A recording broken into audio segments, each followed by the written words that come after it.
Ladies and gentlemen, our referee has called a stop to this contest, declaring the winner by knockout and new MMA show! Greetings, ladies and gentlemen, and welcome to another exciting round of and new MMA show. I am your host, Michael Hansen, and I do all kinds of bewildering things with microphones because I am a ring announcer and MMA cage announcer. And I am joined this week, as I am every week, by my two friends who bring MMA punditry to new heights. Joining us first on the left sides of your screens, all the way from New York, Mark Priaulx. What's going on, my friend? What's up, boys? Felt good to finally watch some fights. And now today we get to preview for you guys arguably the highest level heavyweight fight that we've ever seen. So stick around for this one. Nice, nice. And joining us on the right sides of your screens, all the way from the Sunshine State, Florida, Omar, the Nicaraguan nightmare, Artola. Say hi, my friend. Gentlemen, looking forward to this weekend. My wife and I decided we're going to do Buffalo Wild Wings this weekend, which we haven't done since we lived in New York. So pretty excited for that. And guys, it is a brisk 65 degrees in Tampa. Oh, I think you're saying where you are. I was like, holy shit. Let's find out. Let's double check it right now. Currently, it is 52 degrees. Oh, you poor thing, man. Your boy might take a walk outside later on. Who knows?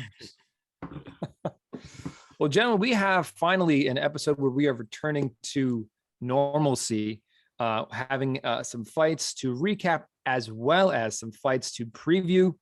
So a quick rundown of tonight's show. We are going to talk about this past weekend's UFC Fight Night, Kattar versus Chikadze. We're going to talk about those fights, see who's on the marquee. I think it might be no surprise. We're going to get into our lightning round, find out who rose and who fell off of this past weekend in our very own ranking system, the Priaulx Rankings. We're going to dive inside the MMA sphere and see what's new in the headlines. And then we're going to turn to this coming weekend.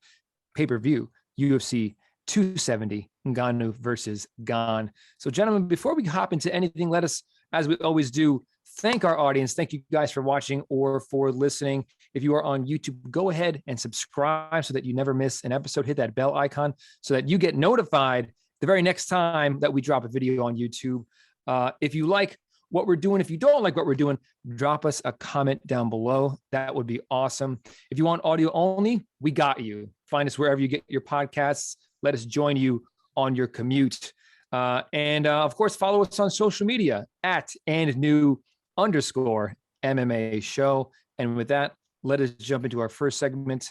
Gentlemen, on the heels of this past Saturday night, UFC Fight Night, the name on the marquee has got to be Calvin the Boston finisher Kattar, who defeated Giga Chikadze via unanimous decision, earning a 50-45 on all three judges' scorecards.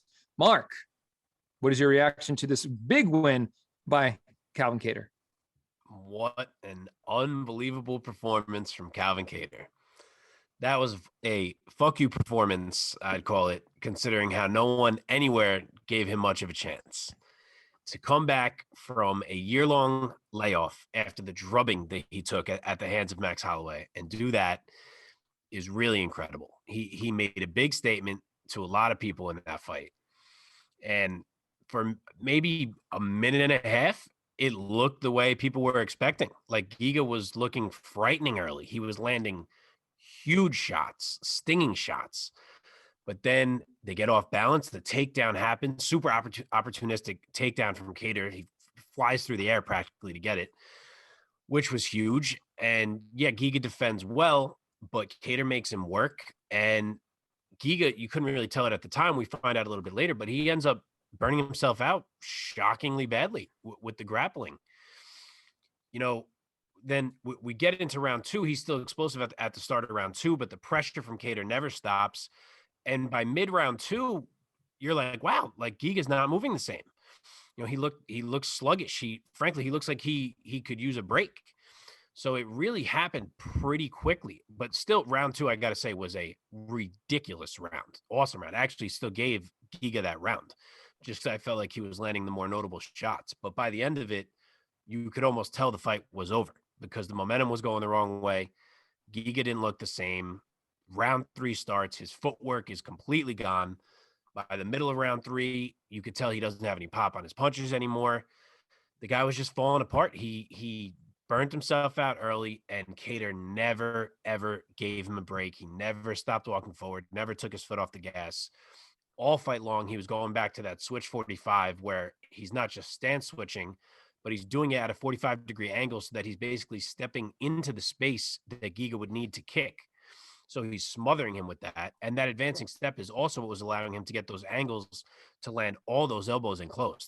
He was bombing with elbows, which you don't see every day. Round 4 was kind of close. Kattar took it. And then round 5, Kattar just works him to finish things off. So I scored a 49-46 myself. Like I said, I did give the round 2 to Giga, but it was all Kattar in that fight. The guy is a gangster. You've got to give him his props to stay in Giga's face the way that he did, to eat all those shots, because he ate a lot of shots and never falter, to just bomb those elbows over and over. That was a tough ass performance from Calvin Kattar. Man, he did come in with, I think, sort of a risky strategy against a guy as good and as dangerous on the feet as Chikadze. But I think after that performance, we have to change his nickname from the Boston Finisher to the Boston Zombie, man, because he just absorbed a lot of damage and he just kept walking down a world-class kickboxer. But Omar, with this win, Kattar bounces back after suffering probably unarguably the worst loss of his career, with perhaps the best win of his career against arguably his most dangerous opponent in terms of pure striking prowess in Chikadze. So off of such an incredible victory for Kattar, what were your initial reactions? So round 1, I thought was the most interesting and the most telling, because round 1 is kind of where you got to see what the game plan was from Kattar and also what the expectations are from Giga. Giga has been going through a lot of these fights now at this point where guys can't really take his power. They can't take his pressure moving forward, but his pressure moving forward is based on the damage that he creates every time he lands. Kattar didn't give a shit. Kattar got hit with a lot of body kicks, didn't phase him, never really took a step back with any of the kicks or hits that he got hit with in the first place. And I really think that demoralized Giga in the end, because by the end of the first round, he had tried so hard to make Kattar move back, to make Kattar kind of falter and kind of change that momentum so that Giga could kind of, pick up where he was going, that I think he ended up gassing, and he gassed really bad. And, to his credit, we got to see somebody who had never really been put in that position. While he didn't excel in that position, we've seen a lot of guys kind of burn in the fire, and he kept going. He kept throwing shots. He was still very much a threat, although it's not Kattar's first day. I mean, he wasn't going to fall into anything, amateurish or sloppy, but, he was definitely still something that's to watch out for. So I thought it was a very telling fight. The other thing I loved about Kattar was that he was able to keep the pace that entire fight, which at that weight class is just, it's so crazy to keep that kind of pace, especially considering that had basically been done to him a year prior by Max Holloway. So for him to kind of flip the script and kind of do the same thing now to Giga Chikadze, who, even by us had been touted as like the next contender. We were all impressed with where he was going, and we thought he wasn't going to get sunned like that. And frankly, he did. Fantastic performance from Kattar. The spinning back elbows, I think, changed a lot of the game when it came to the striking in there. And his jab, I think, is highly underrated, and it's not talked about enough, because that jab is really what set the pace for the entire fight. And the reason why Giga was on his back foot for majority of that fight was the jab. Couldn't get around the jab, couldn't find space from the jab, and the jab is what kept Giga from breathing properly. And so all that drowning that people hear about, that going into deep waters and all those different kinds of expressions, that's basically that. When you can't breathe, when you legitimately don't have that ability to take that breath because things are just continuously happening, that's where the gassing really comes into play. And that's where the drowning comes in. And that was the whole story for that night. Mark, do you think that Kattar on this night was different than the Kattar that fought Max Holloway? And if so, how do you think this Kattar would have fared or would fare against Hawaiian's best Max Blessed Holloway? I think that Max is on a different level. I don't even love people saying that Kattar did to Chikadze what Max did to him, because that's not true. Like, Max absolutely put on the best, most dominant performance I've ever seen in my life. Yes, Kattar like clearly won the fight, but Giga was in it. Like I said, I even scored round 2 for Giga. Like, I don't think he got shut out and obliterated the way that Max did to Kattar. So I feel like that's taking something away from what Max did in that fight. But do I think Kattar was better tonight? Yeah. I mean, in this fight, yeah. I think he probably learned something from the Max fight. I mean, they were smart with him. Supposedly he didn't even train for like 6 months after that Max fight. Like, they didn't even, they knew he took a beating. They wanted him to recover. I'm sure he learned some things. So yeah, I think that was probably a better version of Kattar, but not in a way where, I think it's about the matchups. If he fought Max again, I think he probably loses, maybe not as ridiculously dominantly, but I think he probably loses clearly. Okay, let's talk about where these guys go from here. Omar, with this victory, Kattar's record improves now to 23-5 overall, and now 7-3 in the UFC. With this emphatic win, he definitely has earned the right to stay in the upper echelon at featherweight. So that being said, who would you want to see him match up with at 145 pounds?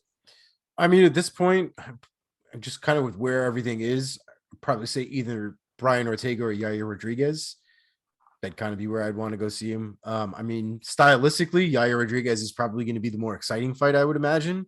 But that's, I mean, that would be implying, I guess, that Brian Ortega wouldn't be an exciting fight. They would both be ridiculously exciting fights, but there might just be some more ninja shit in the Yair Rodriguez fight. Absolutely. Mark also put on the matchmaker hat. Kattar staying in probably the top 5 easily of featherweight. What's next for Kattar? Yeah, those are the ones. I mean, it's got to be one of those two, in my opinion. He's earned it. Not really sure where else you would go. Both of those fights are bangers. So yeah, I'm going with one of those. Okay, what about Chikadze? He's 14-3 now overall as a pro. His first loss in the UFC is now 7-1 in the UFC. Mark, let me stay with you. Where do you want to see Chikadze match up with next, coming off of his first UFC loss? I think you got to give him another guy who is going to smother him and see how he fares. So, like yes, he beat Edson Barbosa in his last fight, but Edson is a guy who wants to keep that kicking range also. He's not necessarily smothering you. So we saw that get exposed now. And was it a gassing issue that maybe will be corrected? Who knows? Because like I was saying, he was winning the striking in round 1 pre getting taken down. And as crazy as round 2 was, I really thought he did well in round 2, although you could tell he was getting tired. So was it just the gassing? We don't know. So that's why I put him in there. I would say either like a Shane Burgos, who's another like march it down war type guy, and see how he does against that. Or even a Josh Emmett, who's not necessarily the same amount of constant activity coming at you, but it's that threat of the bomb, and he's going to walk forward the whole time too. So I think either of those would be a good test for Giga to show that he's able to pass. Omar, what about you? Where do you want to see Ninja Chikadze go from here at featherweight? Josh Emmett was my initial thought as well. I was also thinking about great. Bryce Mitchell. I think Bryce Mitchell stylistically would be an interesting fight. That kid's kind of a wild boy, and he kind of comes forward and also doesn't care when he gets hit. Whether that actually matters in a Giga Chikadze fight, I guess, remains to be seen. But we've seen what Calvin Kattar could do. If Bryce Mitchell's able to get through, who knows what could happen? Yeah. All right. Well, that just about does it. Let's put a pin in that one for Calvin Kattar. Congrats, Calvin Kattar, for being on the marquee this week. Looking forward very much to both of these guys' next fights. Let's move on down this card. UFC Fight Night, Kattar versus Chikadze in the co-main event, a heavyweight clash in which we saw Jake, the prototype Collier, defeat Chase, the vanilla gorilla Sherman, by submission via rear naked choke at 2 minutes and 26 seconds of round number 1. Very impressive and somewhat dominant performance from Collier. His hands looked impressive.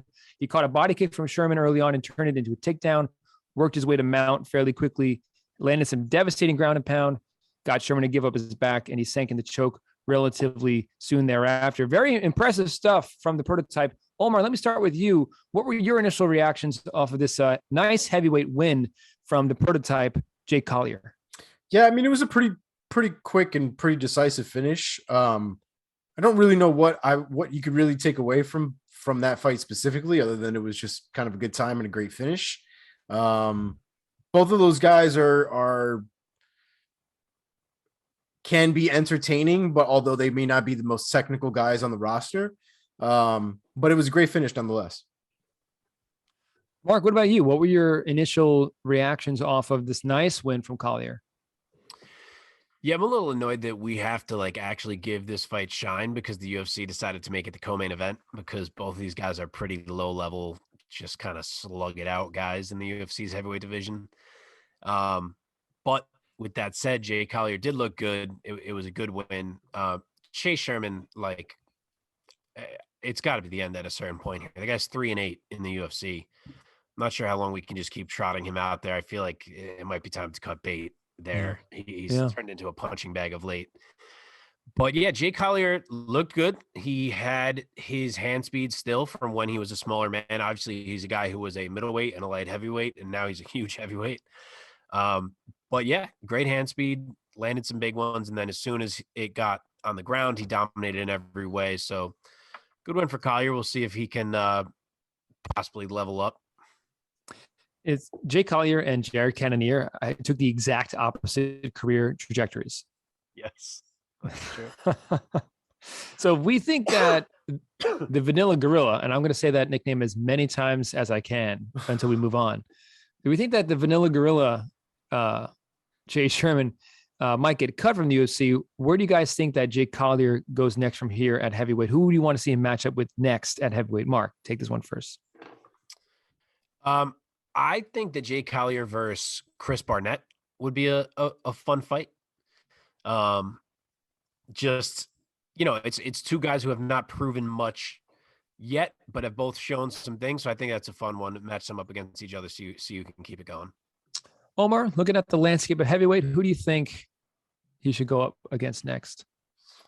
Well, hang on one second here, because Senor Mark has the list of guys right in front of him. The whole list. I keep glancing at the Nick games, so sorry for distractedness. What is the score, by the way? We're up to with a minute 30 left. Chris Barnett would definitely be a fun fight, especially to just get Chris Barnett back in the picture, to be honest. Okay. I definitely need to see Chris Barnett back in there. But Justin Tafa also wouldn't be a bad one as well. Yeah, they threw that out post-fight. Yeah, so I'd be down for that as well. Yeah, Tafa called him out immediately on Twitter once the decision was read. Yeah, it's a good fight. Nice. All right, let's move on to the fight that perhaps should have been or might have been a better co-main event, that being in the flyweight division. Brandon Raw Dog Royval defeated Rogerio Bontorin via split decision, earning a 29-28 on two scorecards, and Bontorin taking one of those scores, 29-28 himself. Mark, let me start with you on this one. What were your reactions? Did you think that Royval did enough to earn the split decision victory? I did. This was a hell of a scrap. Of course, Royval was still wild, but I thought he was more composed than he has been of late. He still made sure he never stopped his activity, but he was more in control of it, I thought. It was definitely a close fight. Basically comes down to round one, and that was a Royval round for me. He was landing more on the feet. He was landing off his back. He was throwing up sub attempts. To me, that's all worth more than a couple takedowns that Bontorin didn't really do much with. Then obviously Bontorin had a great round two. Royval took round three. So 29-28 Royval on my card, and 2 out of 3 judges did see it that way. And thank God they did, because Rogerio Bontorin tapped to that armbar in round 3. I don't care what you say. That man tapped. And then the second he did it, he realized he was safe and he stopped, and he knew he had tapped, and he looked right at the ref like a kid who had his can in the cookie jar. And he was like, oh shit, he didn't see me. I'm still good. So I'm glad Royval got the W, because he certainly deserved it. I think he didn't tap. I think he did what I think I've heard called the Brazil tap. which is a very subtle and crafty move where a guy just kind of lightly taps once. Because like in an actual fight, that's the most Chael Sonnen. That's the most Chael Sonnen shit I've ever heard out of your mouth, Mike. I think it was. That man tapped. I won't hear otherwise. You think it was a genuine tap attempt that he kind of like aborted? I think it was tight. He tapped, and then as soon as he went to do the second tap, he was like, "Wait, I'm okay." And just the look that was on his face when he looked at the ref, like he looked at him like, "I fucked up." And then maybe he's like, "No, okay." Like that's one of those ones though that now from now on, Royval's never gonna let anything go until somebody breaks it off of him, because that happens to everybody at least once, where they screw up and they let it go just a little bit because they feel the tap, so they're like, "Okay, you're done. Why am I gonna break your arm?" And then the guy's an asshole about it. He's like, "I didn't tap. What are you talking about? The ref didn't see anything." All right, so now you fucked it up for everybody. So now somebody's gonna end up with a broken arm because I'm never gonna let it go now. Yeah. So that's where Royval is at this point. That's what I'm saying. I think there was a little bit more intention and less instinct, but maybe there was more instinct. I think it's a lot like the way JJ talks about how she, Joanna Jędrzejczyk talks about how she didn't tap against Rose Namajunas. That girl tapped, and she tapped to strikes, and it's on video. But she maintains that she didn't tap. It's kind of the same thing. It's on video, bro. Omar, let me get your reaction to this fight. So Royval, after dropping 2 straight to the very top of the flyweight division, which needs to be said, he's happy to be back in the win column. Were you happy with the way that this fight was scored? Yeah, just like Mark, I was happy that he got the win. The scoring got a little freaky for me, especially when we talk about a split decision, because I didn't really know which way they were going to swing it. The fight was wild, so arguments could have been made all which ways of why it was scored. But at the end of the day, by the time he got to round 3 and he got into that submission attempt, I thought that fight was over as it was. And then he tapped and then said he didn't tap. And then I was upset. And then I was like, well, he better fucking lose now because of that nonsense. And so I'm glad he did. It was a wild fight. Royval, I think for the rest of his career, every time we talk about him, the words that come out of our mouths are going to be, it was a wild fight. Right. He's a wild fighter. That's just how he is, man. I'm just glad he got the W, especially with all that controversy in round 3. Even though he got the split decision win, Royval was not thrilled. And even though he received some boos during the decision when it was being read and during his Octagon interview there with Michael Bisping. That being said, he did get the win. Omar, let me stick with you here. At flyweight, where do you want to see the Raw Dog go from here? Man, at this point, you got to give him somebody in the top 5, right? I mean, you've got to give him. What is Pantoja doing these days? I know he had an injury that was the whole reason why he was out of the Brandon Moreno fight. Yeah, that they wanted to make. I'm wondering if he's just getting the winner, but who knows? He already lost to Pantoja. Oh, he did lose. He just lost. Yeah. That was his last loss in August of last year. Yes. Sorry, man. Pandemic years just blend together. It feels like so long ago now at this point. I mean, his only losses are to Pantoja and Moreno. Yeah, it's really difficult to say at this point because, like, I would think everybody's either fought or they've got something lined up in the top 5. I don't know what Alex Perez has on his plate at this point.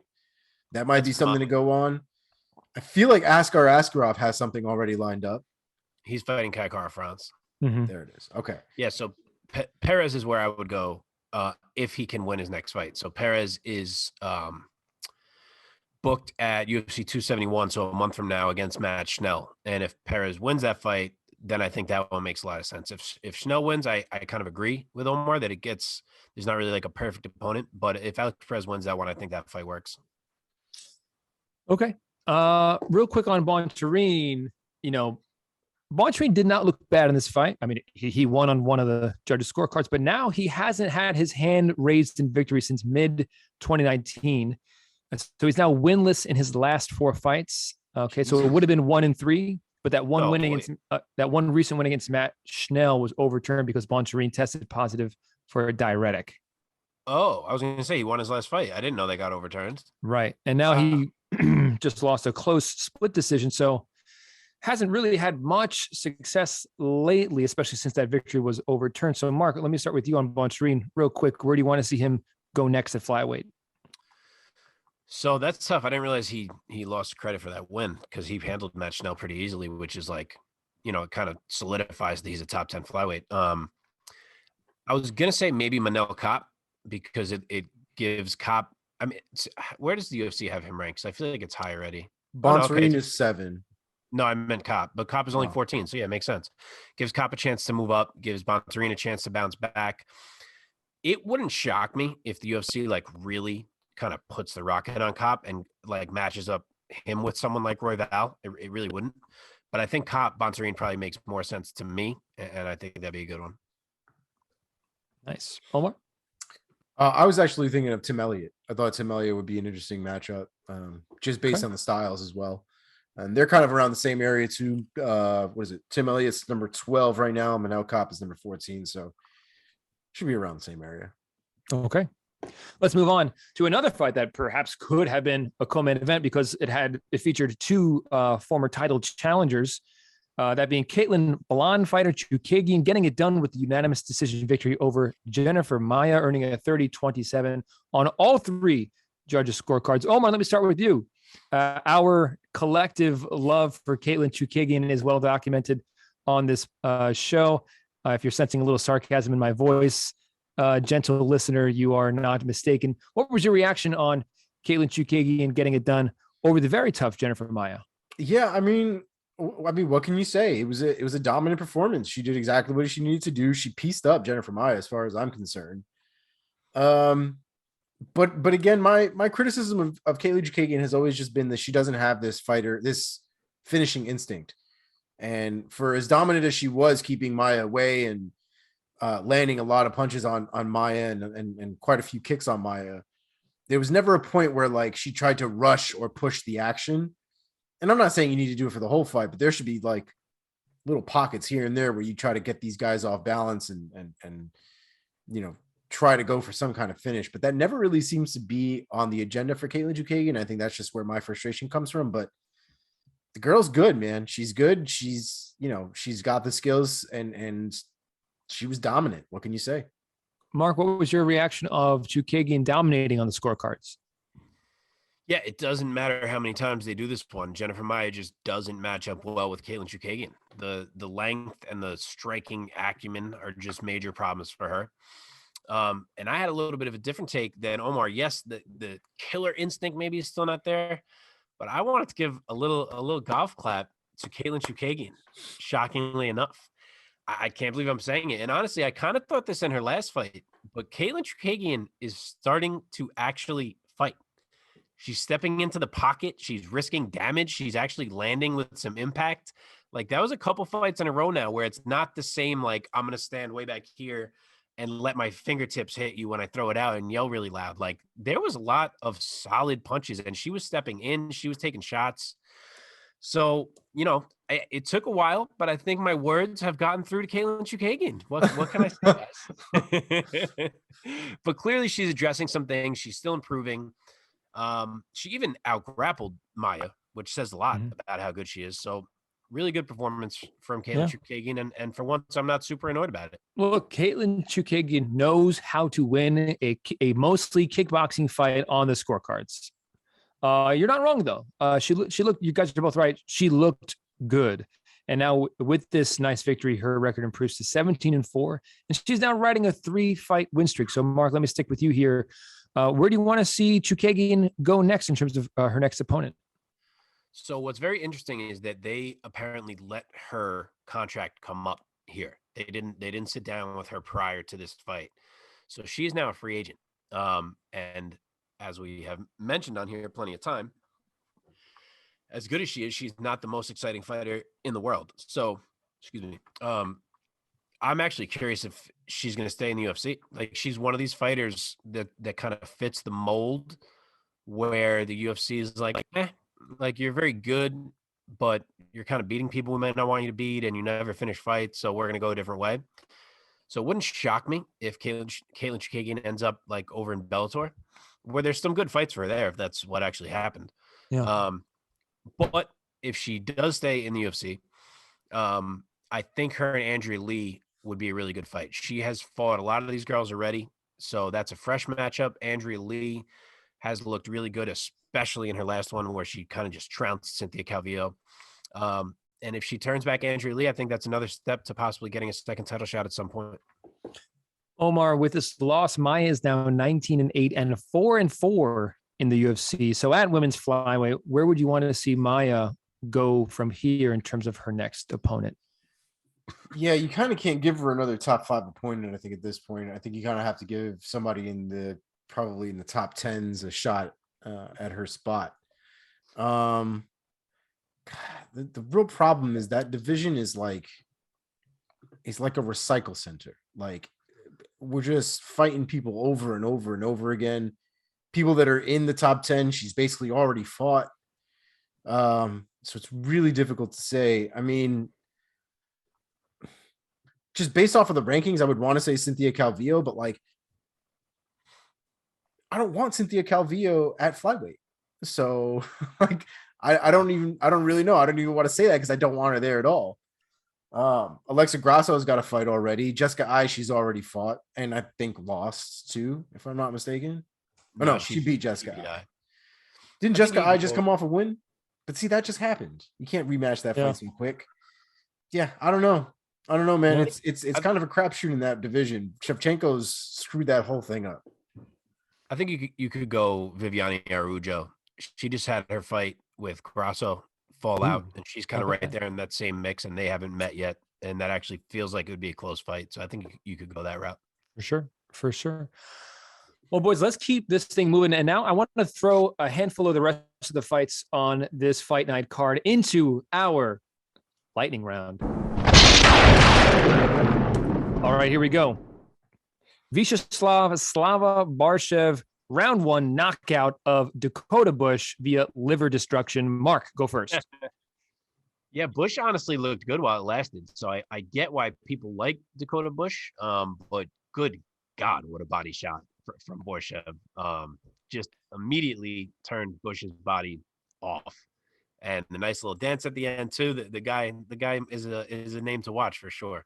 Definitely. Omar, your quick take on Barshev getting it done by a knockout to the body over Dakota Bush. Personally, there's nothing more that I love than a left hook to the body. It's a personal love of mine. I use it myself. I just love the way it looks and the torque that you get behind it. You can see what it's capable of. So R.I.P. Bush's liver. Bill Senor Perfecto Algio UD, unanimous decision over Joe Anderson Brito. Omar, take it first. So Algio had a difficult first round, but he ended up coming back and being pretty dominant in the second and the third round. Even did a little showboating as well. Talks a good amount of shit at the end of the fight too once he was on the mic. So might be a name to watch out for. Nice. Mark, Senor Perfecto, getting it done by unanimous decision over Joe Anderson Brito. What's your take? Yeah, Brito was uber aggressive, like in a good way to debut. So it bodes well for him despite the loss probably, but Algio was ready for it all. He kept clipping him, trying to stay away. He had some timely takedowns and reversals, and he was able to pull away as the fight went on, and the pressure from Brito waned a bit. In the featured prelims, the featured prelim bout in a middleweight bout, Jamie the Nightwolf Pickett, unanimous decision victory over Joseph Holmes. Holmes's curled mustache could not help him get it done. Mark, go first. Dom said it. This one felt like a mirror match. They looked similar. They were similar size. Their skills were so similar. It was really kind of strange that way. And the first 2 rounds were so tight. It was just everything was tight. But it came down, I think, to the cardio late, and it was Holmes who was kind of flagging a bit first. It was Pickett who was able to keep pouring it on, and he was able to just edge it out. Omar, what's your quick take on the Nightwolf getting it done by UD over Holmes? Yeah, so Ugly Man had a difficult night that night, and I think realistically there were a lot of little factors, especially when you're talking about a fight that was that close stylistically. It was, a fight that he had been basically trying to get into the UFC, coming off of the Contender Series without a contract. Did the Dana White looking for a fight in order to get there in the first place? So there was a lot of, I think, pressure on his shoulder to perform in this fight. And I think after the first round, he got hurt really badly, and I just don't think he recovered 100%. And I just think he was kind of coasting for a little bit there. But it's a good fight, man. I mean, it's not like he kind of gave up at any point. He was definitely still in it, but just a rough night for him. An old dog got it done. Court McGee, in his 32nd pro fight, got the unanimous decision victory over Ramiz Brahimaj. Omar, take it first. I mean, I've personally never really been a huge fan of Court McGee. Love the story, but his fight style is just so grindy. But I will say he's still grindy, very grindy. Yes, but he just seems a little bit more aggressive nowadays. I guess contrary to what I was talking about with Chookagian, he has sort of like that killer instinct where he seems like he's trying to beat the shit out of somebody when he gets in there. Which is very different than I feel like his fights have been in the past. And I know he talked about some mental changes that he had to go through and kind of put himself in sort of like a new headspace, but fantastic win for Court McGee and a great way to see him kind of resurge his career. Mark, what would your take on Court the Crusher McGee getting it done in his 32nd pro fight over Brahimaj? Yeah, I thought he looked incredible. He's got a nice little run going again, kind of out of nowhere after he had lost a few in a row. Like to see him kind of get back in there with someone relevant now and see what happens. But I thought it was interesting, this idea that he kind of struggles to be violent, and that his neighbor suggested him that he has to like put on the Crusher persona to get himself into the right headspace. And apparently that was 2 fights ago, and he's looked great 2 fights in a row. So it's interesting. We'll see what happens. Very cool. Brian Boom Kelleher, Long Island's own, gets it done by unanimous decision over Kevin Crash Kroom. What a mouthful this fight was. Mark, take it first. Yeah, this was an interesting fight to watch because Kroom was so much bigger and more powerful, and Kelleher kind of had to navigate that, and he did such a good job of it. He's the more skilled martial artist, and he kind of just had to see what Kroom was bringing to him and figure out how he could work around that, and he did, and eventually he realized he had the grappling advantage and was able to lean on that and get out of there with the W's. That's the second time Kelleher has taken a short notice fight against a much larger guy in the featherweight division. Obviously, he's a bantamweight and has gotten it done. So props to Kelleher. Omar, what's your take? Boom Kelleher getting it done by UD. Yeah, just watching them kind of stand in the cage with each other, you could tell that Kroom was significantly bigger than Kelleher was. Yep. But it was really just a matter of ambition versus experience. It was a big test for Kroom. It would have been a big name on his up, rising star. But at the end of the day, Kelleher just had the experience to kind of come out on top and really kind of prove why he's in there in the first place. So props to him.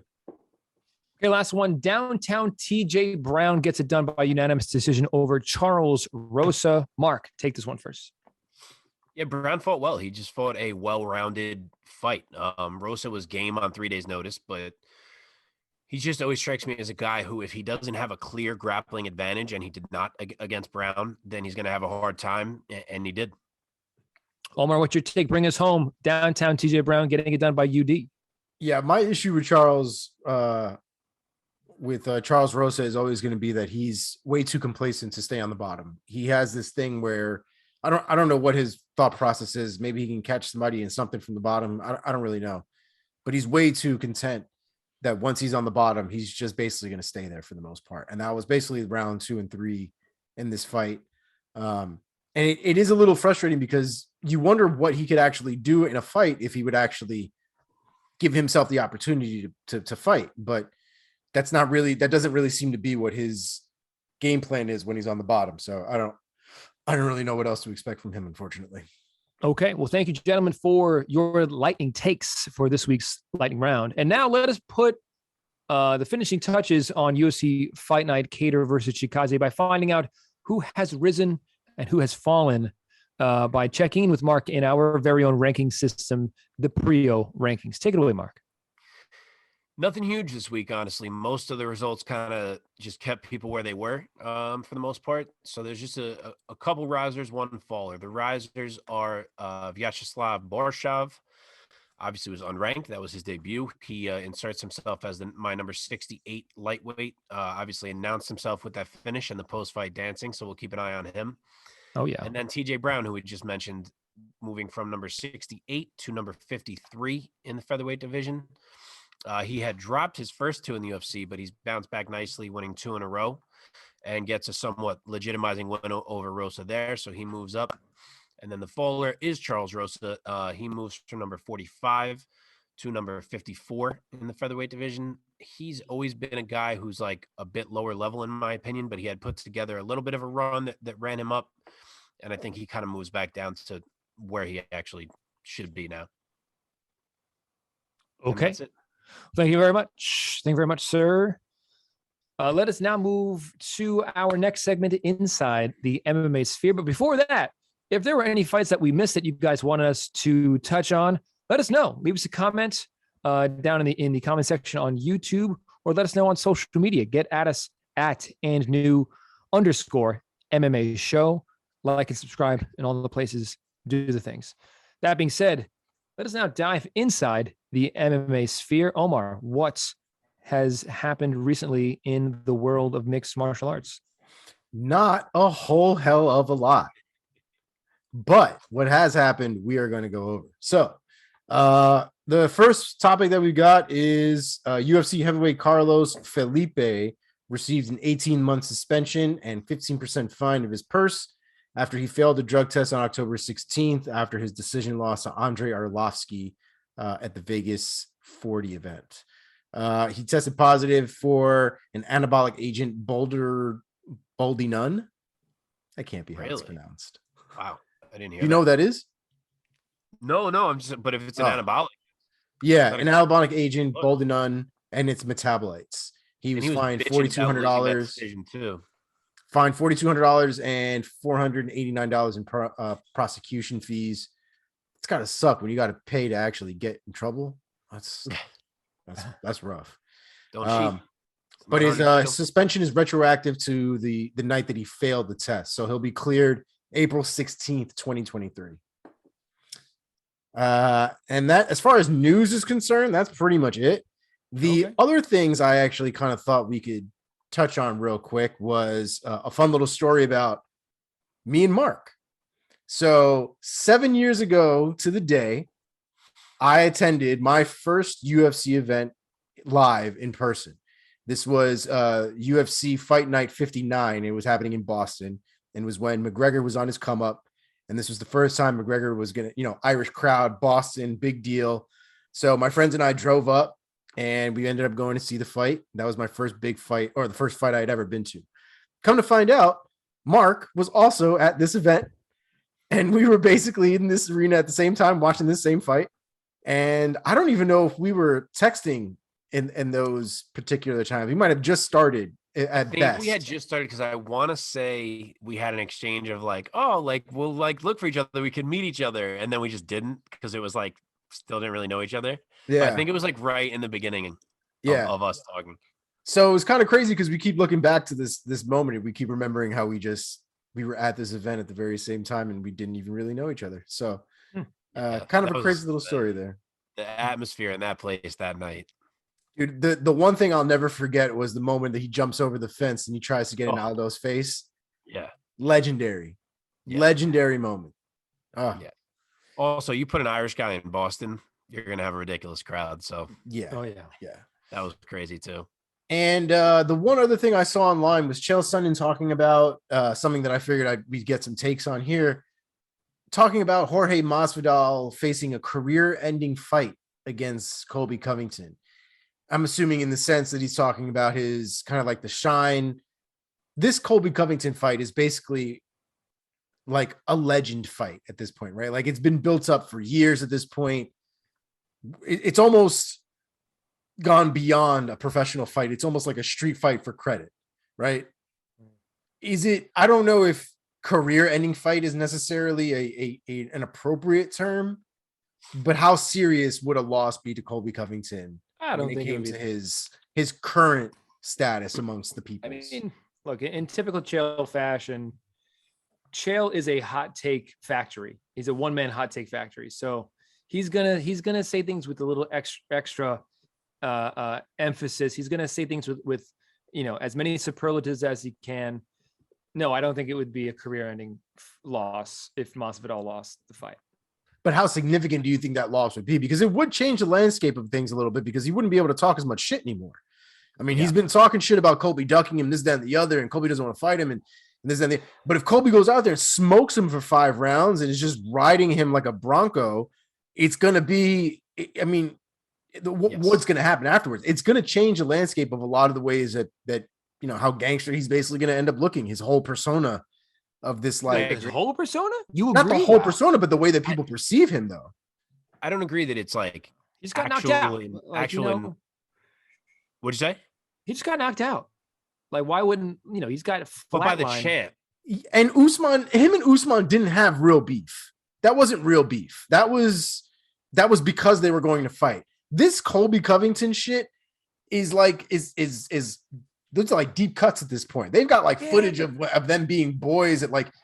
You could put the soundtrack to the Wayans Brothers introduction on there, and it would fit perfectly with the videos that they have of these guys. You know what I mean? Like, there's real shit that's going on here. How maybe inflated it is, maybe I'll give you that. Maybe it's not all 100% as serious as it's made out to be, but there are glimmers of reality when it comes to their relationship and who they were together and how they are not now. Sure. Yeah. So there's real animosity to this fight. There isn't as much on the line, I feel like, when it came to the Usman fight, other than his professional fighting career. This is a fight that, if it happened on the street, would be just as important as if it happened in the cage. So I feel like there's a little bit more on the line to his street cred, so to say, right? Because that's where he gets all of his love from, is his street cred, his street Jesus image, his like, 315. I don't know what is 315? Is that what it is? What's the area? 315. Miami-Dade. I'm not right? hip, bro. But yeah, but you know what I mean? Like that's like his image. And if he gets slept by Colby, for example, that shit doesn't look good. I agree. But my point is, it's not going to look great, right? Like it is going to change his perception, I think, in a lot of ways. Perhaps the opportunities he gets going forward when it comes to fights and so on and so forth. Just curious. I don't know what you guys think. Mark, I can't believe that you're nodding. You're agreeing with this. Well, that's what Omar just said toward the end there was the exact point that I was going to make. Like, career ending is not the right. I know what Chael meant. I don't think he actually means his career will be over, because it won't. But I agree that. So right now he has lost 2 in a row, but they're both to the same guy, and that guy is the champ. If he loses 3 in a row, then it's 2 different guys that have beaten him on this stretch too. One of them is Colby. They have this whole real life street type issue, like Omar was just touching on. I think that it really does affect Jorge's persona that he has created for himself, that gangster street Judas persona. If he is to just lose a 3rd fight, that would make it what? Let's see. When was his last fight that he won? Nate. It was in 2019. Yeah, it was Nate, right? What? Yeah, I just couldn't remember if it was in early 2020 or 2019. But yeah, that was 2019. It would be a long time since he's won a fight, and it's only so long that I feel like you can carry this persona if things are not going well for you. So yeah, I think it's not. I'll clarify. I don't think it's terribly different if this fight was against Leon Edwards. I think kind of the same thing is still on the table. I just think we're at a point in Jorge's life where another loss that is to someone who's not Usman really kind of damages what he had built for himself. Yeah. Okay. Dope. All right. Well, I'm glad we got some minutes out of that one right there. You know what I mean? Granted, even if he does lose, I stand by all that, but he could get put back in with, pick Bilal Muhammad and knock him out, and then everyone's gonna be like, all right, cool, we love you, Nate. I mean, realistically, if Leon Edwards loses the fight and Jorge Masvidal loses the fight, it's very possible that you could just match those 2 up right after that, and we get right back into it. So, I do think career-ending fight from Chael, quoting Chael, is Chael being Chael, but there is a grain of truth to that it was the point. hot takeiest way that he could word it. Yeah. All right, guys, let's get into some fight picks, and then we can get into this week's upcoming card or fight announcements. One day I will stop saying fight picks. I swear. One day. All right, guys. Andrei Arlovski versus Jared Vanderaa. That's been added to UFC 271 on February 12th. Joaquin Buckley versus Abdul Razak Al Hassan has been rebooked for UFC Fight Night on February 19th. Joanne Wood, formerly Joanne Calderwood, versus Alexa Grasso has been rebooked for UFC Columbus. Interesting, they're going to Columbus on March 26th. Fantastic fight between Mackenzie Dern and Tisha Torres is going down. Love that. That's a sick fight. UFC 273 as well as should be April 9th. Kelvin Gastelum versus Nasruddin Imavov. That is going down UFC 273 as well. That's a hell of a fight too, actually. That's a great matchup. Julio Arce versus Daniel Santos. That's also going down UFC 273. Drakkar Klose. Sorry, who was Julio Arce fighting? Daniel Santos. I don't know who that is. That must be a debuting guy. I think he is. I don't think he had a picture on his thing there. Okay. Drakkar Klose is coming back. I think this is now officially his first fight ever since the Jeremy Stevens pushed me, I slipped a disc incident. Oh, wow. He had a fight lined up a little while ago, but then he had to pull out for an undisclosed injury. Right. So I think this is now officially his first fight back. It's going down against Brandon Jenkins. UFC Fight Night, April 16th. Miguel Baeza versus Diego Lima is another banger, but at the same time, like, fucking poor Diego Lima. Like, give that kid some kind of break or something, because the kid needs a win. And I don't think Miguel Baeza is it, but God bless him. Miguel Baeza, Diego Lima going down April 16th, UFC Fight Night. And Dean Barry versus Mike Jackson.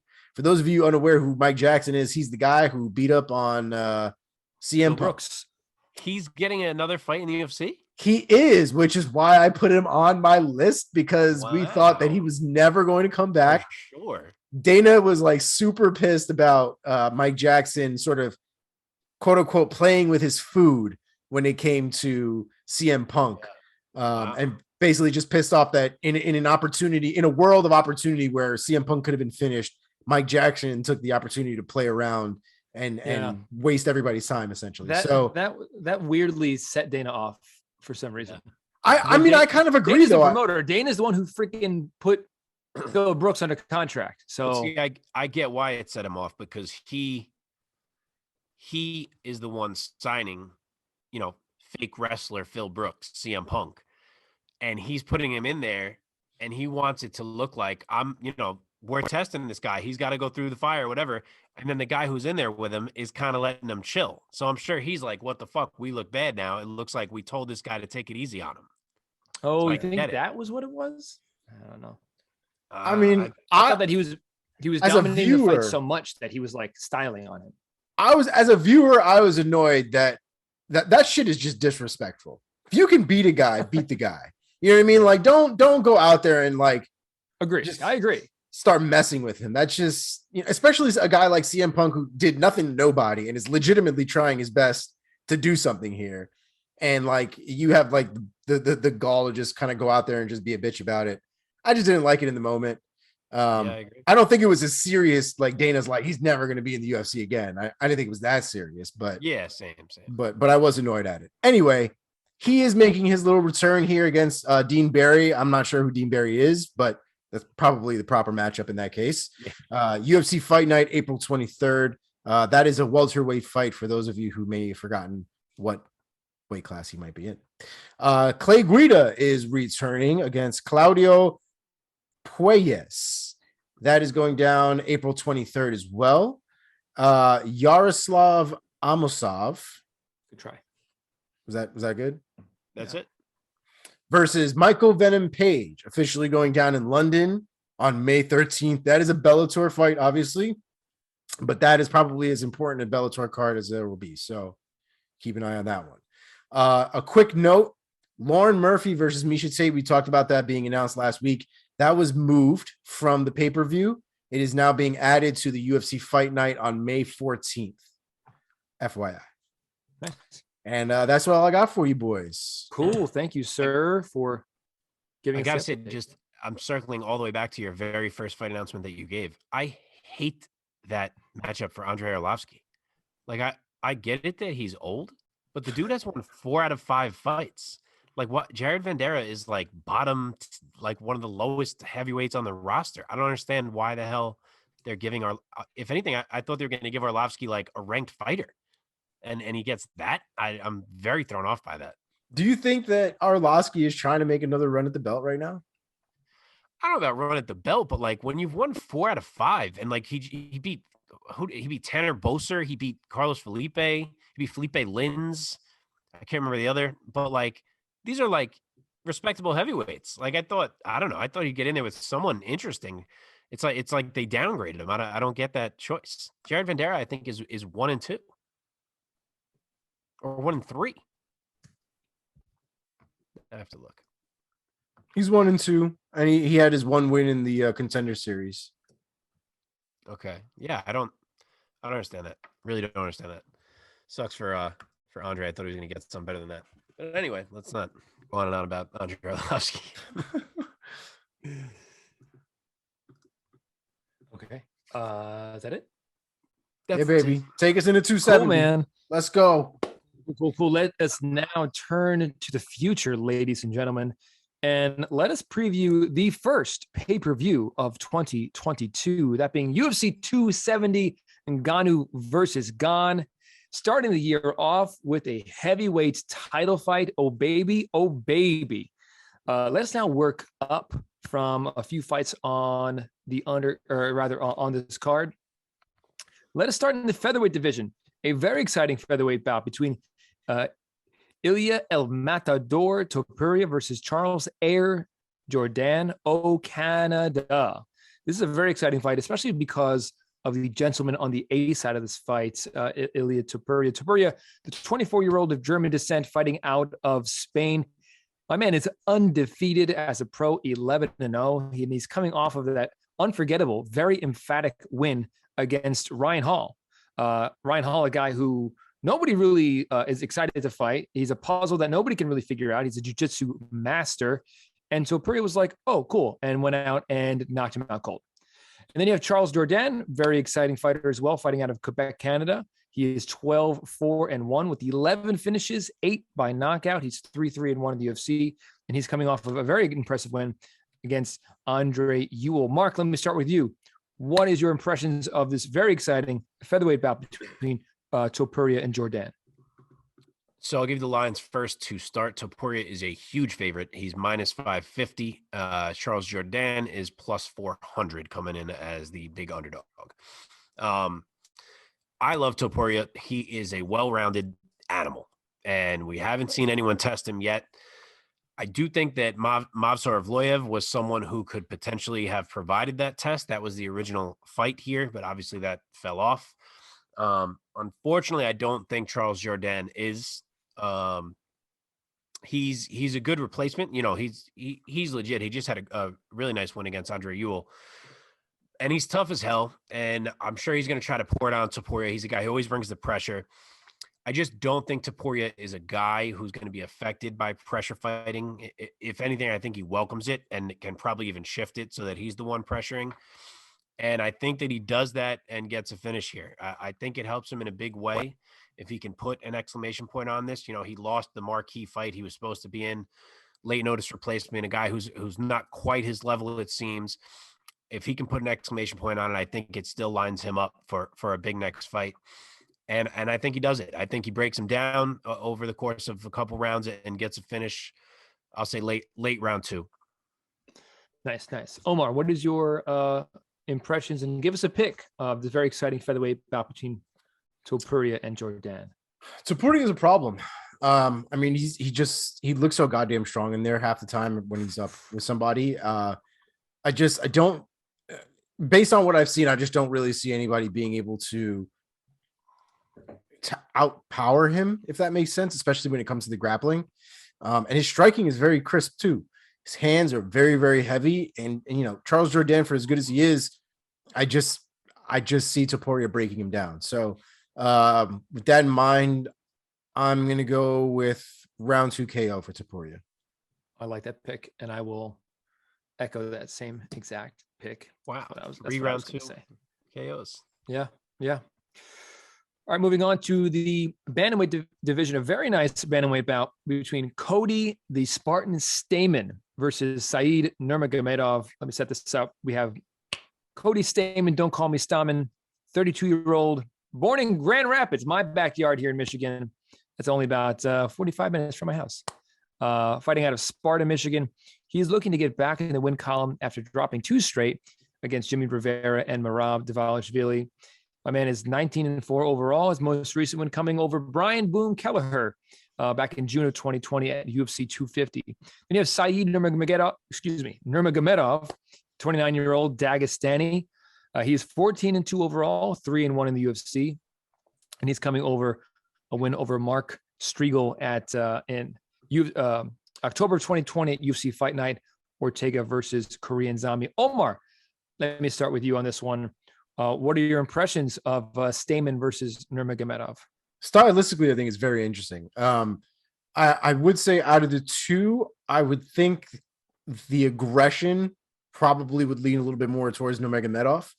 I think both of these guys have very good ground credentials, but I think in the end, it's just hard to pick against a Dagestani when you got a matchup like this. So I'm going to go with round 3 TKO Nurmagomedov. Ooh. Mark, what's your take? Stamann versus Nurmagomedov. So I like this fight a lot. I think this is a cool fight. And just for reference, it's a pretty big jump that they are giving Nurmagomedov, at least in my opinion, personally. The way I have them ranked, just to show that, is Cody Stamann is my number 19 bantamweight, and Said Nurmagomedov is my number 42. So, like, obviously he's looked very good, but he hasn't really fought anyone who is quite on that level yet, other than his loss, which was to Raoni Barcelos. So we will see how he does here. But I do like him. I'm going to go with him. He's the favorite as well, which was a little surprising to me, but I guess other people like him as well. He's minus 210. Cody Stamann is plus 170. But yeah, Said is not your typical Dagestani. He's more of the Zabit mold in that his striking is his strongest suit. And striking, as we know, is not Cody Stamann's strongest suit. And at a 6-inch reach disadvantage like he will have here against Nurmagomedov, I think he's going to run into a lot of problems. Yes, he's a great wrestler. And could he possibly control Said enough to steal a decision if everything broke right? Yes. But I think Said is skilled enough in the grappling department to prevent that from happening. I think he can stuff some takedowns probably and just not allow Cody to do enough with the wrestling to counteract the striking deficit that I think Cody's going to be at. Plus, I trust Said's cardio more than Cody's if it turns into a dog fight. Cody, when he's been in those type of fights, I think kind of tends to flag a little bit late. So yeah, either way, I think it'll end with Nurmagomedov getting a big win and making a big jump up the rankings. I'll say he takes it by decision. Okay. All right, now we're going to move on to the fight that I am even more excited about than the main event, that being the co-main event of UFC 270, the flyweight title rematch between Brandon, the Assassin Baby Moreno, and Deiveson, Deus da Guerra, the God of War, Figueiredo. This is the third fight between these two gentlemen. Moreno, the 28-year-old from Tijuana, Baja California, Mexico. Sorry. Moreno is 19-5. He hasn't lost a fight since 2018, with 5 wins and 2 draws since that time. His only losses in the UFC have come against Sergio Pettis and Alexandre Pantoja. And of course, Figueiredo, 34-year-old from Para, Brazil, 20 victories, 2 defeats, 1 draw, with 17 finishes, gentlemen. Woo-hoo-hoo. Man, oh man, I'm excited for this rematch. Omar, let's start with you this time. What are your thoughts leading up to this colossal flyweight title fight? We need to start off with, if you ever feel the need to announce somebody like that, don't hesitate. I'm sure Mark and I will not be angry at this. No, that Nobody was great. listening will be mad. I loved it. I loved it too. You should have just kept going. I was about it. I What do you feel mean like it got announce me more somebody like hyped that? to do the preview. You were You mean on the show? Brandon Moreno. Just now, how you announced Moreno. You should like just do it on the show more often. Like I'm announce just- the guys. Do it every fight we get to. You seem to Oh. have felt compelled. Something deep within you felt compelled to do that naturally. I told If you guys. feel it, you do it. My favorite fighters to announce are Brazilians and Mexicans for that reason. It's just Do it. like it the hype is built in, man. It just is built in. Show the people why you make the big bucks, baby. Brandon Moreno. You guys know how I feel about Brandon Moreno. He's one of my favorite fighters at this point, not only from a stylistic standpoint, but also from a personal standpoint. He just seems like such a really nice guy, fun guy. His story is literally something you could throw on a movie and would win all the Oscars. This is one of those opportunities where he has a real chance to solidify his legacy, right? Like, the first fight was one of those fights that I don't think anybody was really giving him a chance in that fight. And for him to come out with a draw, everybody kind of recognized what was going on. Second fight, I think everybody kind of realized how serious this had become. And there was a real shot that Brandon Moreno could put away Figueiredo. And he did. And he did something that I don't think anybody really took seriously, kind of the way that we didn't take Juliana Pena seriously against Amanda Nunes. I was not on that boat. I've been on the Brandon Moreno boat. So to be vindicated was a whole other feeling in and of itself. But, to hear Brandon talk about, for those of you who may have watched the post-fight press conference or the post-fight presser interview in the cage, I encourage everybody to go out and watch the UFC countdown on YouTube for this fight. It really goes into and highlights how he felt in that moment. And, like for a guy like him to kind of come from where he's come from, where dreams are not normally fulfilled. They are literally that for people's entire lives, dreams, fantasies. And as kids everywhere around the world, a lot of times you'll hear the phrase, go after your dreams. You can do it. If you go after it, you can do it. And the reality is a lot of people in general don't ever fulfill that. And Brandon Moreno came from a place where that happens more often than not fulfilling those fantasies, those dreams. And for him to get to where he got to, starting from the bottom, and I mean from the bottom. This is not a guy in BJ Penn who was, a prodigy who just kind of came out and was just so brilliantly amazing at Brazilian Jiu-Jitsu. This is a man who had to work diligently to go from probably not very good to now the UFC champ, and to see his effort recognized worldwide.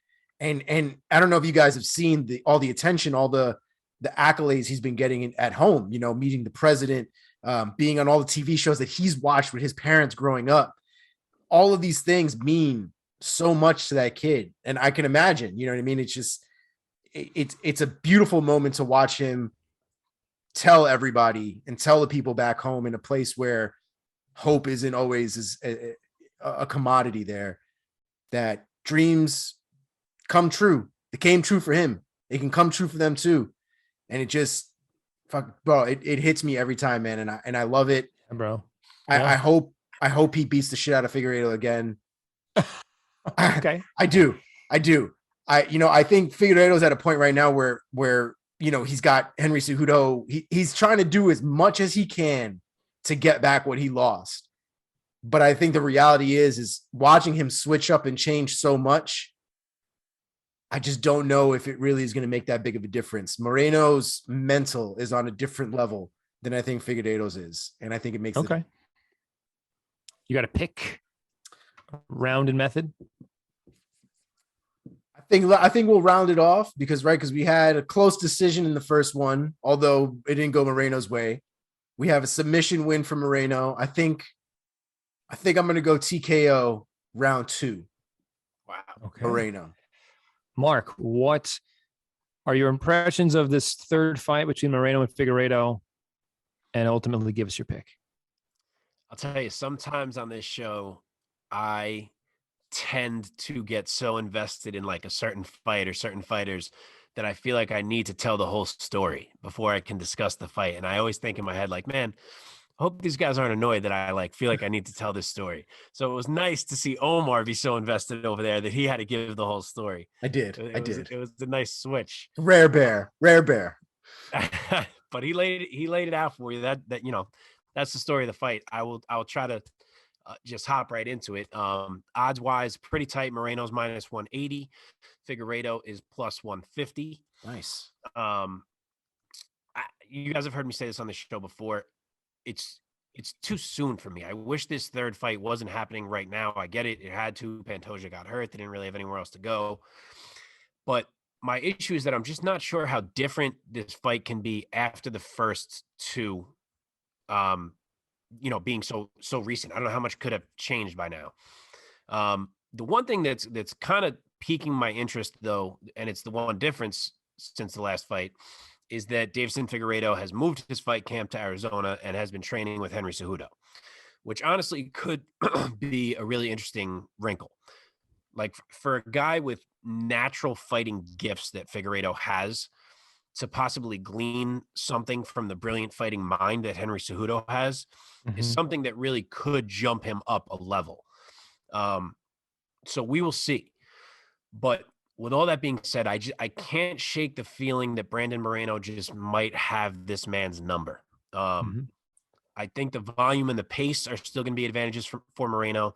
I think he'll be pumping that jab of his out all fight long, which I think gave trouble to Figueiredo last time. And sure, maybe it's a different fight because of the Cejudo training. Maybe Figueiredo looks to grapple more. And because of that and other changes I expect Figueiredo to make, I do think it might be a closer fight than the second one was.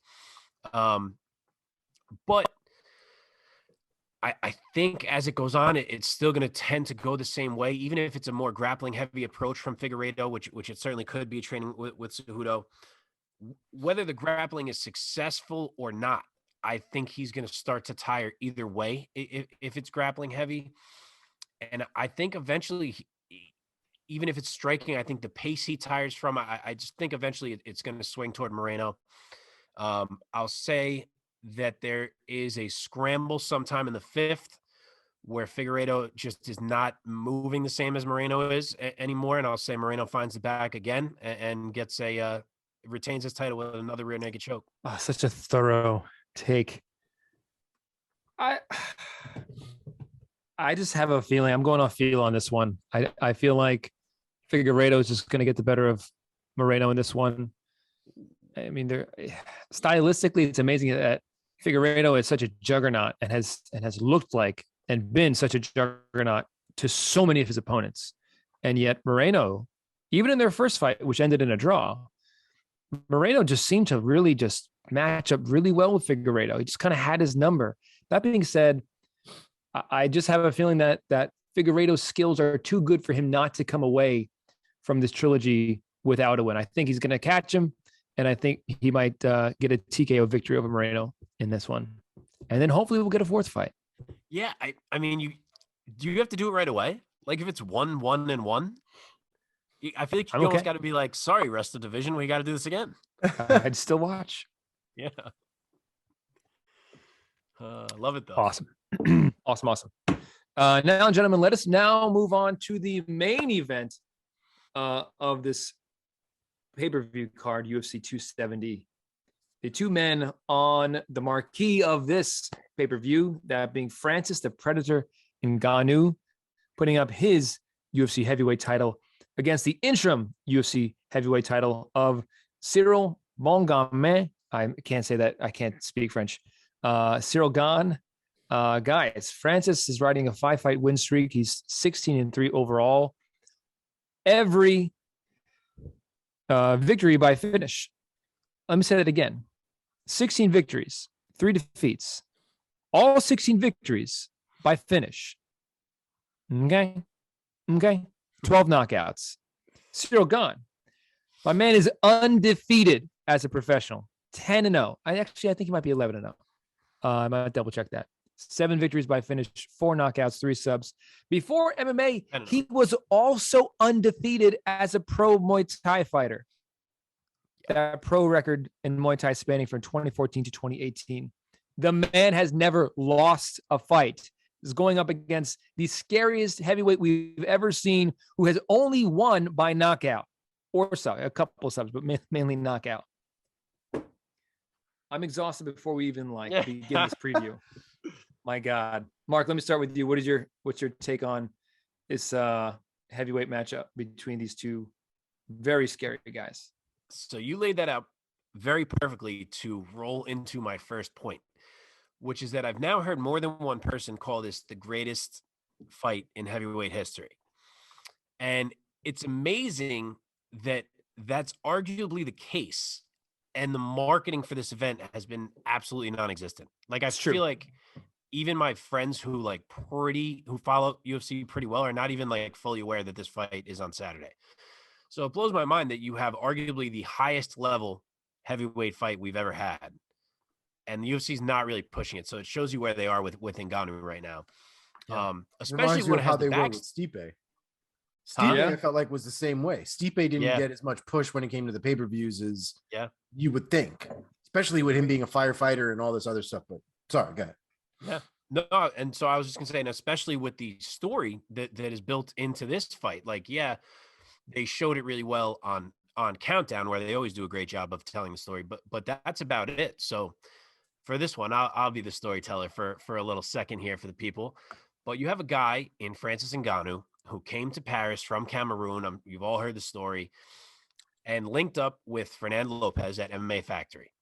Lopez steered him toward MMA over boxing. They moved up the ranks together and eventually had a somewhat complicated falling out. But before that happens, you get French native Ciryl Gane joining the gym just soon enough to do some sparring with Ngannou, trained with him toward the end. And next thing you know, fast forward some years, Francis Ngannou links up with Eric Nicksick in Vegas. He goes on to become the world champion. Fernando Lopez has this new heavyweight monster who may be even better than Ngannou. And I'm sure he's eyeing Ngannou the whole time, thinking, we're coming for you. You left here, and now I got a guy who's coming for you. And now we're here where we're at the top of the world for the title, and Francis is going to have to be staring across the cage at Gane and at his coach, who made him a large part of who he is. So it's a hell of a story. It's something that I wish the UFC pushed more. I feel like there could be a lot more buzz around this fight. But, for whatever their reasons are, maybe contractually with whatever's going on with Ngannou, we haven't quite gotten that. In terms of the actual story of Ngannou, between him and his coach, Lopez has been saying some things about Francis, but personally, I hear their story, and Francis just strikes me as a guy who knows what he wants and sticks to it, regardless of what other people are really wanting him to do, which doesn't bother me. I'm much the same way, and I could see how it could ruffle some people's feathers who want you to kind of bend to their desires for you. So I don't view Ngannou in any negative light. I know there's been a couple interviews with Fernando Lopez lately, but I don't view Ngannou negatively, and I think he's going to be fully focused coming into this one. He certainly appears to be in everything that I've watched. But as for the fight, it's a great one. First off, maybe surprisingly to some, the favorite is Ciryl Gane, minus 155. Francis Ngannou is plus 130. Ngannou's challenge here is that Ciryl Gane is incredible. He's the most technical heavyweight striker we've ever seen. And if I told you back when Francis Ngannou KO'd Stipe Miocic and finally became the champ that he would be the betting underdog in his next defense, you'd never, ever have believed me. So that right there is enough evidence to show you just how good Ciryl Gane is. And honestly, I do think there's a world where Ciryl Gane can make Francis Ngannou, frankly, look silly. I think it's possible. And I've been torn on which way I want to go here, because it's just hard for me to put my finger on how good Ciryl Gane exactly is. Is it possible that he's that good that he can clown on Francis Ngannou? But what I keep coming back to is that Francis Ngannou is not Jairzinho Rozenstruik. He's not Alexander Volkov. He's not Derek Lewis. He is a whole different animal. He's a freak athlete. He's way more explosive than these guys. He's faster. He's quicker. He has more power than all of them, even Lewis. And I don't think that Gane can control the striking exchanges quite as easily as he did with Lewis and others. I think that he will get hit, and we know it doesn't take many from Francis. So Gane may be winning points-wise. I think that's probably likely, but dancing with Francis is the most dangerous dance there is, and I think he is just a different level of athlete than Gane has seen thus far, and that he'll be able to find some angles, find some shots, get the timing, and if he's able to do that, it doesn't take that many clean ones for Francis to find the big one. So I'm torn. I don't even know what I'm going to feel as this week goes on, but right now, I think that I believe Francis can land enough that one of them is the big one, and I'm going to say he retains the title with the knockout late round 2. Wow. Knockout or TKO? I mean, it's probably going to be knockout. Knockout. It's Francis. Omar, give us your take, and ultimately, please give us your pick. So the difficulty for me with this pick is I've actually been looking more at the men themselves throughout, the interviews they've been having, things on Embedded. I really think both of these guys skill wise, they're basically going to like an OK corral fight with cannons. Like, it is what it is. Whatever happens is going to happen. That is what it is. Who's going to end up getting hit first, though, to me is going to depend, in my head anyway, on who's more mentally prepared to be there. And the thing that's been frightening me is Ngannou is feeling himself a lot. Like, a lot. Okay. The last time I feel like we saw him feel himself this much was right before Stipe fucked him up. And it concerns me because Francis tends to overestimate not necessarily his power and his ability to knock people out, but his ability to get there. Well, his ability to get there. We all know that if he touches somebody, he can put him out. But we also know that it is possible, although he made Stipe look ridiculous in the second fight, it is possible to put him on the floor. And if Ciryl Gane is potentially better than Stipe when it comes to being well-rounded, because he has proven he is, if nothing else, well-rounded. If he can put Ngannou on the floor, that fight becomes infinitely different. Mm-hmm. And so it just, Ciryl Gane seems like a guy to me in like Demetrius Johnson, where like dude's just playing FIFA. He's like 64th in the world at FIFA. And like he's just, you know what I mean? He's in his hotel room playing FIFA, chilling out, and on Saturday he'll just go and fight, and then he'll come back to his room and keep playing FIFA. Whereas Francis Ngannou like walks around almost like with the weight of kind of the people he feels like he's representing behind him. Ciryl Gane doesn't have that responsibility. He's not carrying France on his back. He's not carrying any country in Africa on his back. Mm-hmm. Francis Ngannou has a lot of expectations going into this fight. A lot of people are depending on him for a lot of different things, I'm assuming, not only his family, but I'm assuming other things that he's doing in his home country and things like that. So it's a very interesting dynamic when I talk about the mental game in these two, because I don't know if Francis Ngannou is publicly feeling himself because he's trying to stay positive and not let it overwhelm him, or if he's really that confident, because if he is, it can be very dangerous against a guy like Ciryl Gane. Pick.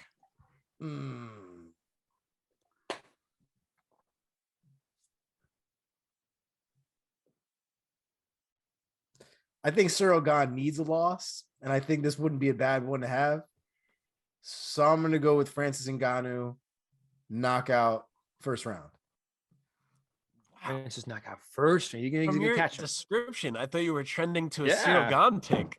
You guys know how I am. I don't make. You were saying that Francis is feeling himself too much. He's getting overconfident. It's a concern. It's a definite concern. Yeah, the reality though is Ciryl Gane just doesn't give me the same like fear of finish. You know what I mean? Like, I know he finished Dos Santos and he had that huge elbow, but like just in general, the same way I look at Francis and go, well, somebody's going to die from that, man. I don't really get that from Ciryl Gane. And I think Ciryl Gane has the opportunity to be dominant for sure, but I don't necessarily like worry about him overall knocking Francis out. Francis, I'm always concerned about him knocking everybody out. So, everybody. Okay. I had the same concern as you about Francis feeling himself. And then when I've been watching some interviews lately, I shifted into what you also said, which is that I started to feel like it wasn't an overconfidence. It was more, I know what is going to happen. And it made me feel a little more comfortable. But I also agree that Ciryl Gane is the chillest high-level contender I've like ever seen. Like he's literally like, oh yeah, the fight, yeah, I'm gonna do that. I'm gonna win, obviously, but yeah, it's coming up. He's so the fight, yes, the fight would be great. Look at how I passed the ball here. Look. He may be chill. The greatest embedded episode ever. I didn't see it yet. Gane may be the chillest, but Ngannou is like the most relaxed killer I've ever seen. He's just, oh yeah, he only always. I am Francis. I'm gonna knock him out. He's like he's just like sedated. But he seems I'm going to win. There's a regalness. I'm gonna bring the belt back to Africa. There's a regalness that he has to him, like in the most recent years, where like he walks around like he's the shit. Which don't get me wrong, you are the UFC heavyweight champion of the world. You deserve to walk around with a little bit of swag. But I guess with a lot of guys, there's like a grounding point where I feel like they know what they're in for. You know what I mean? Like they know what's about to happen. They know why they're there. They know that there's a risk involved with the person across from them. And there are certain times where I don't think Francis really acknowledges the threat that Gane really is. Like I would say that about Stipe. Like as great as Stipe was, I feel like Stipe never got that big of a head. He always was like, yeah, the guy's he's a tough guy. I'm gonna try him. He's tough. He's good. He's really good.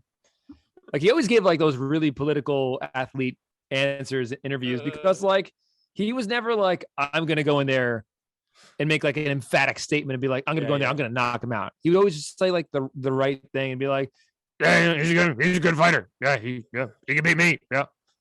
That's my terrible Stipe Miocic impression. I'm over 2 so far tonight with impressions. I better stick to just. It's so bad that it's kind of good. Okay, here's my take. I'm picking Ciryl Gane here. I think Mark, you alluded to this.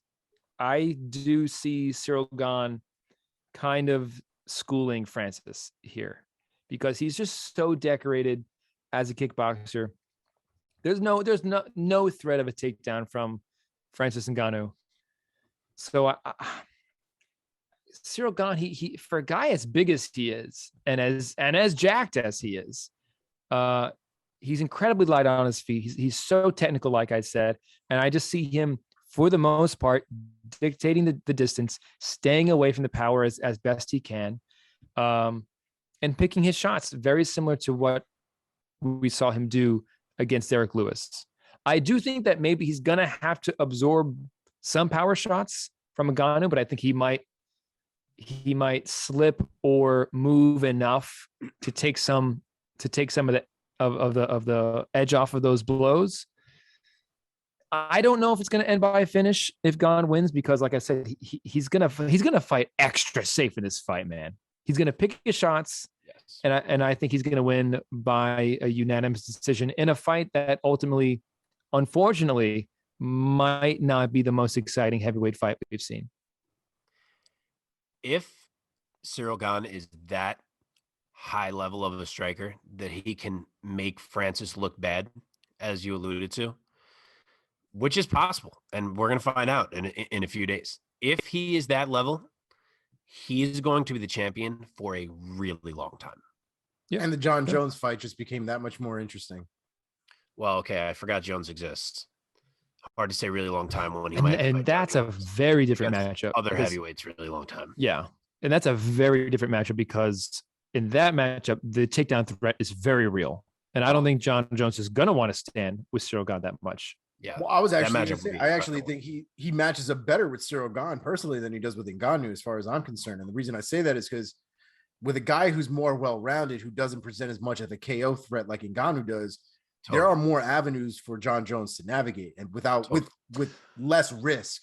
I'm sorry, say that again. You think Jones matches up better with who, or that Gane matches up better with who? Jones matches up better with Gane. Okay. You think because he could beat Gane more easily than he could beat Ngannou? I think there's less threat. There are the paths for him to victory have less threat than the ones that involve Ngannou. Ngannou can literally kill that kid coming in for a takedown. You know what I mean? Yeah, that's that. He has that X factor. He has that X variable. Gane doesn't necessarily have that same. While Gane still presents knockout ability in certain, especially when it comes to the volume and the way that he throws strikes. And he's obviously a heavyweight. There's going to be power behind a lot of his punches, but it's not the same. And it's not going to like detach John Jones's brain, while he's in the middle of this fight. So I just think Gane presents a more evenly matched fight than Ngannou. Yeah. And like I said, I mean, Gane finished Derek Lewis, but in a way where he never tried to go for the finish before he thought it was time. Yep. He's going to stay outside. He's going to pick him apart. Oh, he's surgical. He's surgical. Yeah. Until maybe Ngannou more or less kind of like gives up, or like his spirit just gets totally broken and he absorbs a few power shots and it kind of crumbles and turtles up, and Gane might get a TKO out of it. But I don't see Gane in any way ever coming close to going to a firefight with Ngannou. That's the stupidest thing ever. Oh, my bad. Go ahead. I just don't think he is going to be able to be in and out with Ngannou as successfully as he has been with his earlier opponents, just because of how fast twitch Ngannou is in what's going to be coming back at Gane. The other thing I really hope happens is that, the one criticism I think I had of Ngannou during the Stipe rematch was potentially not being able to bridge that gap that Stipe had when it came to his wrestling credentials that he's basically had for however long at that point. And Ngannou kind of trying to play catch up when it came to that part, but he did. And he was exponentially better in that realm during that rematch. If that is the case and he is learning at that rate, it is very possible that his striking has gotten even better since the last time that we saw him.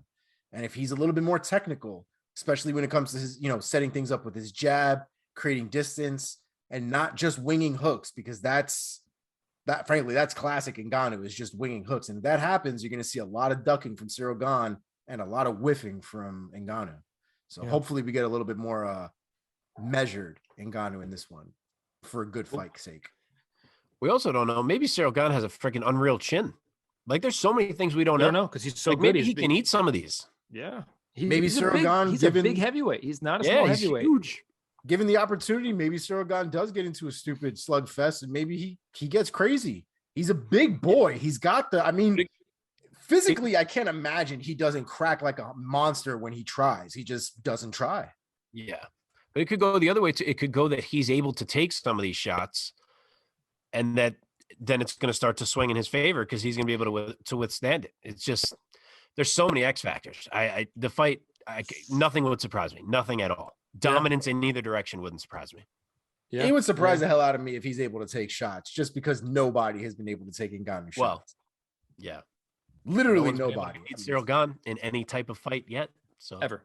Stipe got a black eye from getting grazed by a fucking right hand from Ngannou. Like, yeah.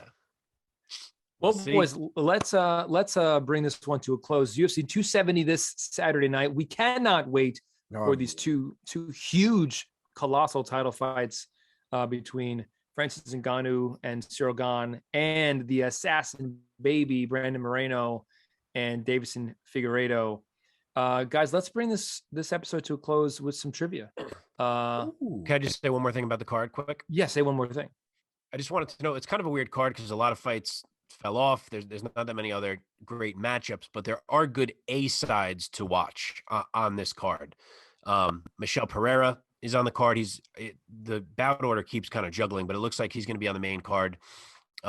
He's fighting a late notice replacement who's debuting, not that, a few weeks. But he's always one to watch. He's always in crazy fights.